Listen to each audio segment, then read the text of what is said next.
Okay, this is a bit of a weird one, so I'm just doing a video to sort of show how it works and why it works. This might change if it ends up being too confusing, but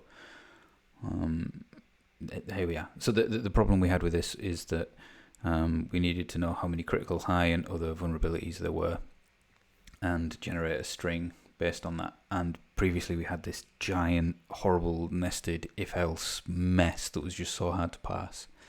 So we've managed to change it so that, ignoring this bit at the top for now, I'll get to that, we can just use a switch statement on these options and say, have a case of critical, so if there's only critical, and a case of high, so this is what happens if there's only high.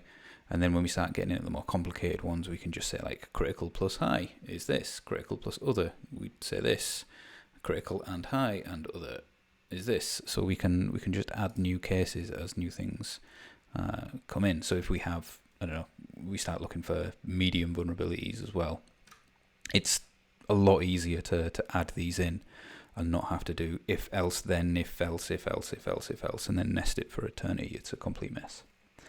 So the way this works, it's like a variation on Bitwise flags.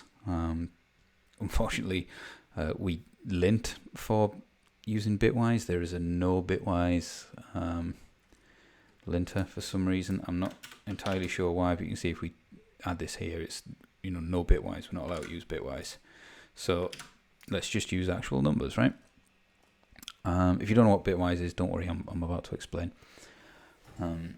So the idea is we assign values to critical, high, and other.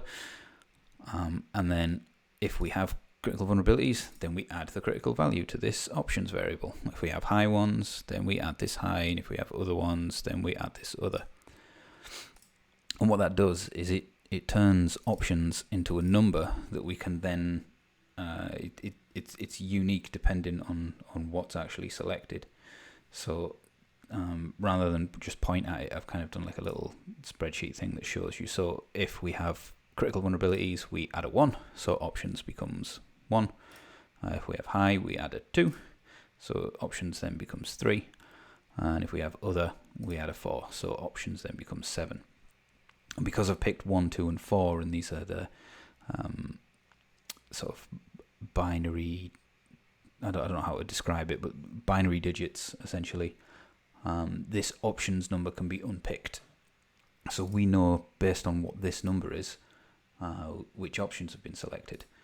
So say the number is 5, you can only get to a 5 by adding other to critical. There's no other way of getting a 5. You can't do 4 plus 2, it's too high. You can't do 1 plus 2 plus, you get the point. And every single number, because we're using this binary thing, is totally unique. So what we then do in this switch statement is we just say case critical, and that's mapping to this same constant up here. So we're saying if options is equal to 1, then we must only have critical vulnerabilities. If options is equal to high, which is 2, then we must only have high vulnerabilities, because that's the only way that options could be the number 2. And then we get further down and we say if the case is critical plus high, so 1 plus 2, so if the case is 3, you can only get there by adding critical and high together. This is a fairly common pattern in computer science, but obviously it's a little different because normally you would use bitwise operators like this, and we would have if flag C and flag B or flag C and things like that.